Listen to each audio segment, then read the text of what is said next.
Hello दोस्तों, आपका स्वागत है सिविल इंजीनियर्स आई यूट्यूब चैनल में। आज हम बात करेंगे कि जो टावर क्रेन है उसको कैसे बनाया जाता है और इसका काम क्या होता है, मेन पर्पस क्या होता है। तो वो आज हम सब कुछ देखेंगे इस वीडियो में। तो गाइस बेसिकली इन क्रेन्स को बनाया जाता है ताकि जो हमारी हाई राइज बिल्डिंग्स होती हैं और मल्टी स्टोरी जो बिल्डिंग्स होती हैं, तो उनमें क्या होता है गाइस कि अगर हम लोग मान लीजिए कोई बिल्डिंग है वो 10 फ्लोर की है, तो अगर वहाँ तक हम लोग मटेरियल लेके जाएंगे तो उसकी जो कॉस्ट है वो काफ़ी ज़्यादा पड़ जाएगी और वो एक तरह से अनइकोनॉमिकल भी नहीं है और एक तरह से वो एक उसमें काफ़ी क्योंकि जो हम हाई राइज बिल्डिंग बनानी है तो उसमें मटेरियल्स भी काफ़ी अलग तरह का यूज़ होता है। तो उस सभी चीज़ों के लिए क्या किया जाता है कि एक उसको थोड़ा सा सस्ता करने के लिए एक टावर क्रेन लगा दी जाती है। इसके लिए गाइस अलग अलग कंपनीज़ हैं, वही इसके लिए ये टावर क्रेन्स लगाती हैं और इसके लिए लाइसेंस चाहिए होता है। इसके लिए एक ऑपरेटर वही कंपनी दे देती है, तो इस उनके साथ कॉन्ट्रैक्ट हो जाता है। तो ये भी काफ़ी एक अच्छा बिजनेस है, कॉन्ट्रैक्ट वगैरह इनका भी आप ले सकते हैं। और ये जो है कभी भी ऐसे नहीं बनाई जाती हैं गाइस कि हम लोग सोचते हैं कि जैसे कि इसको असेंबल किया जाता है अलग अलग हिस्सों में और फिर इसको लगा दिया जाता है। ऐसा कभी नहीं होता है। मान लीजिए 10 फ्लोर्स की जो है एक बिल्डिंग बननी है, तो इसको क्या किया जाएगा, पहले इसको 4-5 फ्लोर्स तक ही इसको बनाया जाएगा और बिल्डिंग को कंस्ट्रक्ट करना शुरू किया जाएगा 4-5 फ्लोर तक।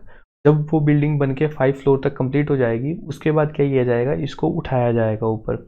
और इसको उठाने का जो तरीका है वो जो है ये अपने आप को ही सेल्फ सफिशिएंटली ऊपर को उठा लेती है। वर्टिकली मूव करने के लिए इसका एक प्रोसेस होता है जिसमें लोगों की भी ज़रूरत होती है।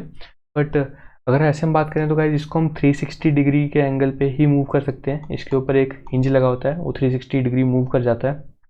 और यदि हम बात करें तो इसके ऊपर हम एक बूम होता है, इसको हम बूम कहते हैं गाइस। ये सारा जो हिस्सा होता है एक बूम होता है, ये ऑपरेटर का कैबिन होता है और ये क्रेन होती है, ठीक है, जो वर्टिकल गर्डर होता है। तो इसमें गाइस क्या होता है कि मान लो कि हम लोगों को इसमें इसकी जो कैपेसिटी है वो 10 किलो न्यूटन लोड की है, ठीक है, ये 10 किलो न्यूटन लोड उठा सकता है। तो गाइस क्या होगा कि 10 किलो न्यूटन लोड जो है ये यहाँ पे ही उठा पाएगा, जो कि ऑपरेटर कैबिन है उसके नज़दीक वाला जो एंड है वहीं पे ही 10 किलो न्यूटन लोड ही उठा पाएगा। फिर ये 8 किलो न्यूटन लोड यहाँ तक उठा पाएगा, 6 यहाँ तक उठा पाएगा, 4 यहाँ तक और 2 यहाँ तक।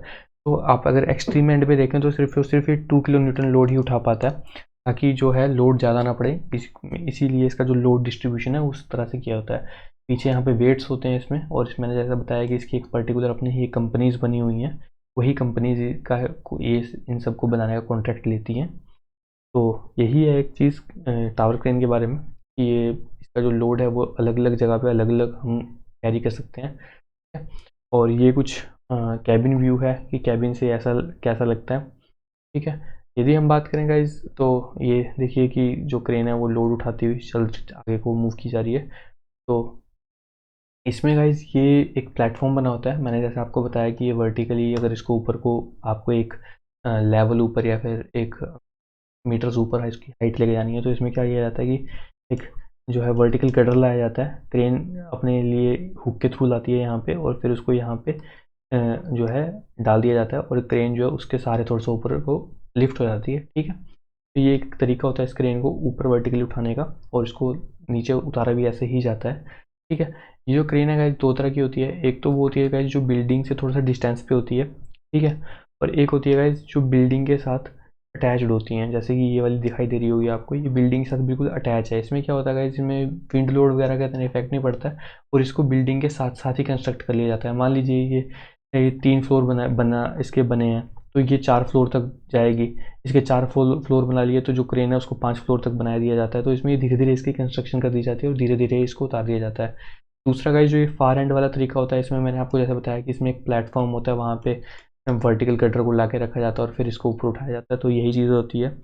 अगेन गाइज इसमें एक चीज़ और होती है कि इसको कभी भी गाइज अगर इसका काम नहीं ले रहे हैं या ये यूज़ में नहीं है तो इसको कभी भी लॉक करके नहीं रखा जाता है, ये फ्रीली मूव करती रहती है। इसका रीज़न ये है कि ताकि जब कोई विंड आए तो ये अपने आप को मूव कर करके एडजस्ट कर ले और इसमें जो है विंड फोर्स जो है इतनी ज़्यादा एक्ट ना करें।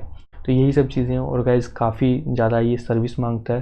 तो जो नॉर्मली जो बिल्डिंग्स हाई राइज बिल्डिंग्स बनाने वाली कंपनीज़ हैं वो प्रेफर करती हैं कि वो इसका जो है इन्हीं की कंपनी से कॉन्टैक्ट कर करके इजीली उनको ही कॉन्ट्रैक्ट दे दें इस सारी मशीन को, ऑपरेशन को और इसकी मेंटेनेंस का। तो यही इसका टावर क्रेन का काम है और ये इसीलिए वर्क करती है। आपने टावर क्रेन के कुछ छोटी छोटी टावर क्रेन्स देखी होंगी, 3 to 4 हाई फ्लोर्स की जो बिल्डिंग्स बनती हैं तो छोटी टावर क्रेन लगा दी जाती है कंक्रीट वगैरह को अपलिफ्ट करने के लिए, और बड़ी बिल्डिंग्स में बड़ी क्रेन को ही यूज़ किया जाता है। अब गाइस इसका ये सिर्फ ये मतलब नहीं है कि बिल्डिंग का ढांचा तैयार हो गया तो ये इसको उतार लिया जाएगा। अगर बिल्डिंग के अंदर कोई इक्विपमेंट्स लगने हैं या फिर कोई आप टेबल रखना है या फिर कोई एसेसरीज रखनी है, जैसे बेड वगैरह रखने हैं या फिर कोई भी घर की इक्विप आइटम रखनी है जिसका वेट काफ़ी ज़्यादा है, तो उसमें भी इसकी हेल्प ले ली जाती है ताकि जो है ज़्यादा लेबर कॉस्ट पे खर्चा ना करना पड़े। तो यही थी आज की हमारी वीडियो टावर क्रेन के ऊपर। Thanks for watching this video guys.